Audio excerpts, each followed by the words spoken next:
Ողջույն հետևորդներ ջան, այսօր խոսելու ենք 4 տարերկների մասին, որոնք են կրակը, ջուրը, օդը և հողը։ Որոշ մասնագետներ չեն հասկանում այդ տարերկների ուժի մասին, դրա համար ես որոշել եմ խոսել տարերկների մասին։ Եվ մենք նաև ունենք 5-րդ տար, որը կոչվում է ոգի։ Կխոսեմ հաջորդ լայվի ժամանակ, այսինքն լինելու է 5 մասի, 5 մասանոց եթեր է լինելու։ Առաջին տարերկն է, դա կրակի տարերկն է։ Կրակը տեզերքի առաջին շրջանի ուժն է։ Այն միայն տարերկն է, որ գոյություն ունի միայն տրանսֆորմացիայի շնորհիվ։ Այն սպառնում է նյութը և վերացնում է լույսը և ջերմությունը։ Կրակը բաժանվում է հիմնական 3 մասի՝ կամքի և ուժի, մակրագործման և արագության։ Հիմա մենք խոսենք կամքի և ուժի։ Կամքի և ուժի մոգության մեջ կրակը նույնացվում է մարդու ներքին կամքի հետ, այն ներքին էներգիա է տալիս մտադրության, որպես այն դառնա գործողություն։ Մակրազերծման մասին խոսեմ կրակի, կրակը ոչ թե լվանում է, այլ այրում է բացասականը, թողնելով միայն մաքուր էությունը։ Այսինքն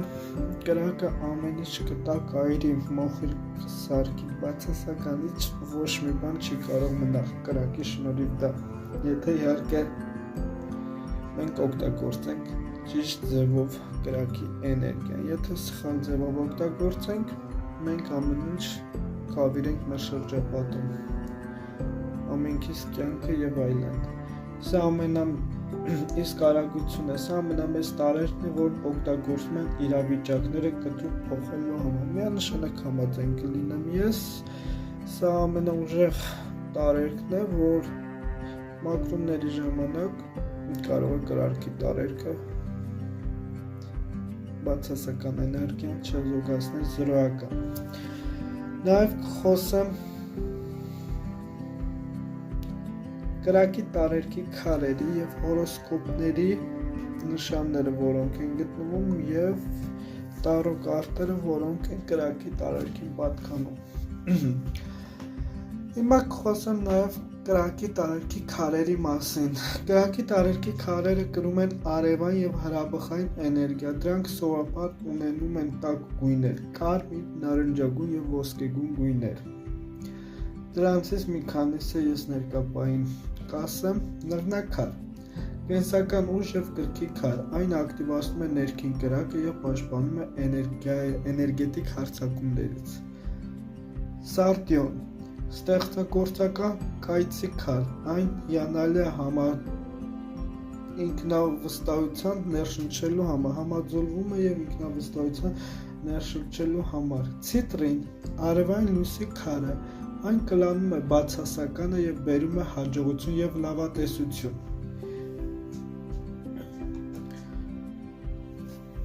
Պիրտ, կամքի ուժի քար, այն տալիս է վճռականություն և օգնում է իրականացնել ամենահամարձակ ծրագրերը։ Օբսիդիան, հետաքրքիրն է սա է, հրաբխային ապակի, թեև այն սև է, բայց ծնվել է կրակի և օգտագործվում է չափազանց հզոր պաշտպանություն և կտրուկ փոփոխությունների համար։ Հիմա բոլորս կհասկանանք, որ ունենք կրակի տարերկի քարերը՝ նռնակարը, սարդիոնը, ցիտրինը, պիրտը և աբսիդիանը։ Իսկ աստղաբանական տեսանկյունից կրակի տարերկին են պատկանում խոյը, պայթյունավտանգ կրակն է։ Խոյերը դրանք պայթյունավտանգ կրակներ են, ներկայացնում են կայծ, նոր սկիզբ և անվախություն։ Մոլորակը Մարսն է, խոյերի մոլորակը։ Առյուծը, որը նաև ընդգրկվում է կրակի տարերկի մեջ, կայուն կրակ, ներկայացնում է արևի ջերմություն, իշխանություն և ստեղծագործական կենտրոն։ Առյուծների մոլորակն է արևը։ Նաև երրորդ հորոսկոպի նշանն է աղեղնավոր, լուսավոր կրակ, ներկայացնում է ջահել, ջահ, հոգևոր լույս, ճշմարտություն եւ փնտրում է իմաստություն, մոլորակն է Յուպիտեր։ Աստղաբանական տեսանկյունից հասկացանք, որ ունեն 3 հորոսկոպի նշան՝ Խոյ, որը կոչվում է պայթունավտանգ կրակ, առյուծը կայուն կրակ եւ աղեղնավոր լուսավոր կրակ։ Հիմա կհասկանանք Տարոյի համակարգում կրակի էներգիան, որոնք են։ Տարոյի մեջ կրակը պատկանում է գավազանների խմբին, փոքր արկանների գավազանների խմբին։ Դրանց իմաստը հեսա կբացատրեմ եւ դինամիկան դրանց։ Ցույց է տալիս էնտուցիզմ, սոցիալական ակտիվություն, կարիերա եւ կենսական դրայվ։ Դինամիկան, եթե քարտերում շատ են գավազանները, այսինքն տարո կարտերը կանխատեսման ժամանակ, եթե գավազանների քարտերը շատ են դուրս գալիս կանխատեսման ժամանակ, ապա իրավիճակը գտնում է ակտիվ շարժման մեջ է, պետք գործել հենց հիմա, ներկայում պետք է սկսենք աշխատել, այսինքն հետևորդին,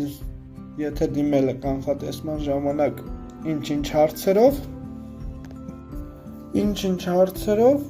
ապա ես իրան պետքա խորհուրդ տամ, պետքա նա շարժվի եւ սկսի առաջ գնալ, ոչ թե կանգնած մնա նույն դիրքի։ Հիմա մի փոքր տեղեկություն նաեւ կտամ կրակի հետ աշխատող կանոնները, որ պետք չի խախտել։ Ուղղությունը, գույները, ծիսական հարգանքը եւ այլն, ու ժամանակը, որ ժամանակին կարելի է կրակով աշխատել։ Եթե կրակի էներգիայի հետ եք ուզում դուք ցանկանում աշխատել։ Ուղղությունը հարավ, այսինքն մենք ունենք հյուսիս, հարավ, արևելք եւ արևմուտք։ Հարավը դա կրակի ուղղությունն է, կրակի գույնն է՝ կարմիր, նարնջագույն եւ ոսկեգույն։ Ծիսական հարգանքը, մոմը չենք փչում։ Դա օդի տարերքի միջոցով մենք ճնշում ենք գործադրում կրակի տարերքի։ Խորհուրդ է տրվում, ձեզ խորհուրդ կտամ ես, որ կամ 2 մատով հանգցնենք, այսպես, կամ հատուկ գործիք գոյություն ունի, այդ գործիքով կարող եք մոմը հանգցնել։ Ժամանակն է կես օրի, երբ արևը իր ամենաբարձր կետում է, այսինքն ժամը 12-ից հետո։ Այսքանը սիրելի հետևորդներ կրակի տարերքի մասին, երկրորդ մասում կլինի ջուր, օդ եւ հող, եւ վերջինը 5-րդ տարերքը դա ոգին է, որ 4 տարերքները միավորում է։ Մինչ նոր հանդիպում։